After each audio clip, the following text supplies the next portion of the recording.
చదవడమే మీ లక్ష్యమా? MBBS సీట్ల guidance కోసం తప్పక విచ్చేయండి మెగా ఎడ్యుకేషన్ మేళా. ఇక్కడికి వచ్చినప్పుడు మీరు చూశారు, నేను ఈరోజు ఏదైతే 78వ స్వాతంత్ర దిన సందర్భంగా నేను ఒక ఉపన్యాసం చెప్పాను. ఇప్పుడే నా మెసేజ్ ఒకటి ఇచ్చాను. అందులో మీరు చూస్తే రాబోయే 23 ఏళ్ల తర్వాత మన దేశం 100 సంవత్సరాల స్వాతంత్ర దిన ఉత్సవాలు జరుపుకుంటున్నాం. 23 ఏళ్లే. ఈ 23 ఏళ్లలో మనం అందరం సంకల్పం చేసి ఒక పద్ధతి ప్రకారం పనిచేసి ప్రపంచంలోనే అగ్రదేశంగా తయారవుతాం. నాకు ఏమాత్రం అనుమానం లేదు. మీరందరూ గాని 19 నుంచి గవర్నమెంట్ కంటిన్యూ అయ్యుంటే ఇప్పటికి ఎక్కడికి పోయేవాళ్ళం నాకే తెలియదు. ఎక్కడికో అభివృద్ధి చేసేవాళ్ళం. మీరందరూ అనుకున్నారు 2004లో ఆ రోజు నేను ముఖ్యమంత్రిగా ఉన్నాను. అప్పటి వరకు హైదరాబాద్ గాని మొత్తం రాష్ట్రంలో అనేక అభివృద్ధి కార్యక్రమాలు చేశాం. ప్రతి ఒక్కరు ఊర్లో ఇంజనీరింగ్ కాలేజీలు పెట్టాం. మీ పిల్లల్ని ఇంజనీర్లు చేశాం. దానితో హైదరాబాద్ అంతా కూడా బాగా అభివృద్ధి అయింది. నాకంటే ఇంకా కొత్తగా వస్తే బాగా చేస్తారని మీరు ఆ రోజు ఓట్లు వేరే పార్టీకి వేశారు. దాని పర్యవసానం 2014 రాష్ట్రం 2గా విడిపోయే పరిస్థితికి వచ్చాం. అది జరిగింది. మళ్లీ నేను ఒక ప్రతిష్టగా తీసుకున్నాను.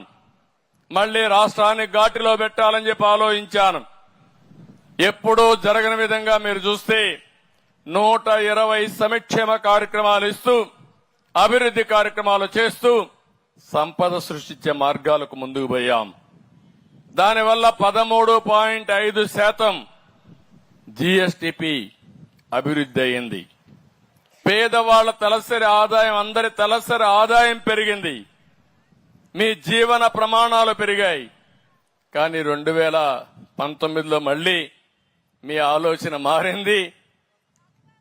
ఒక సైకోని తీసుకొచ్చుకున్నాం. అక్కడి నుంచి ప్రారంభమైంది గుద్దుడే గుద్దుడు, బూతులే బూతులు. నేను అడుగుతున్నా, ఈ నియోజకవర్గంలో ఎప్పుడైనా ఇలాంటి మీటింగ్ జరిగిందా అని అడుగుతున్నా మిమ్మల్ని. ఎన్టీ రామారావు గారు కట్టిన స్టేడియం అది, మా పార్టీ కట్టిన స్టేడియం అవునా కాదా అని అడుగుతున్నా. నేను ఇక్కడ రాలేకపోయా. అంటే ఏంటి ఆ రాచకం, ఏంటి ఆ విధ్వంసం? మాట్లాడితే బూతులు. ఈ కాన్స్టిట్యున్సీలో ఏం జరిగిందో మీరు చూశారు.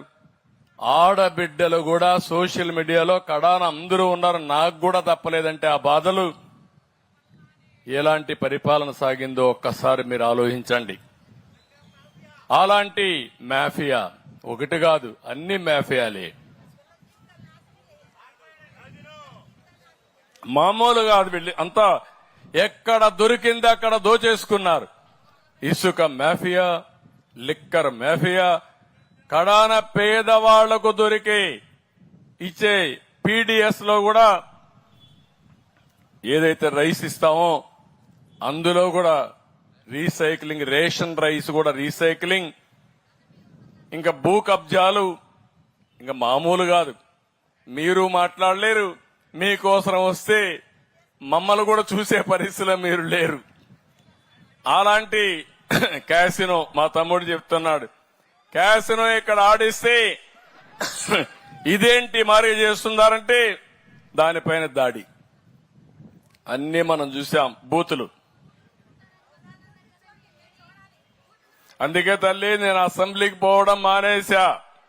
ఆ రోజే నేను చెప్పా, ఇది గౌరవ సభ కాదు, కౌరవ సభ.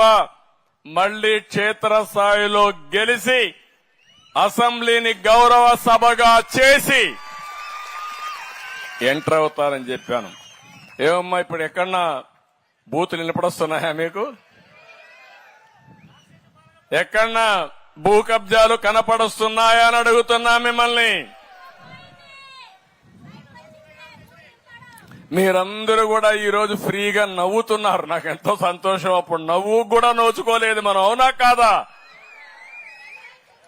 ఈరోజు స్వాతంత్రం వచ్చిన సందర్భంగా మనం గుర్తు చేసుకుంటే స్వేచ్ఛగా మాట్లాడుకోలేకపోయాం, ఫ్రీగా నవ్వలేకపోయాం. ఆ వ్యక్తిని చూస్తే నవ్వితే కొడతారు, ఏడిస్తే మళ్ళా కొడతారు, కేసులు పెడతారు. ఇంట్లో నుంచి బయట రావాలంటే ఇంట్లో హౌస్ అరెస్టులు చేస్తారు. ఆయన వచ్చుంటే ఇవన్నీ చెట్లు కొట్టేసేవాడు. నేనేమన్నా చెట్లు కొట్టానా అని మిమ్మల్ని అడుగుతున్నా. పరదాలు కట్టుకొని వచ్చేవాడు, పరదాలు కట్టానా నేను అడుగుతున్నా.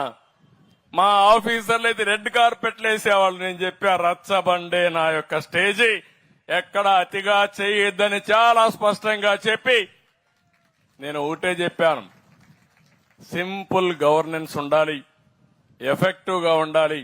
నేను కూడా మీలో ఒకటిగా తిరిగి మీ సమస్యలు అర్థం చేసుకుంటా. భగవంతుడు ఎంత శక్తి ఇస్తే అంత శక్తిని ఉపయోగించి మీ జీవితాల్లో వెలుగు తీసుకురావడానికి ముందుకు పోతానని చాలా స్పష్టంగా చెప్పాను. సుమన్ టీవీలో మీ పర్సనల్ అండ్ బిజినెస్ ప్రమోషన్స్ కోసం కింది నెంబర్కి కాంటాక్ట్ చేయండి.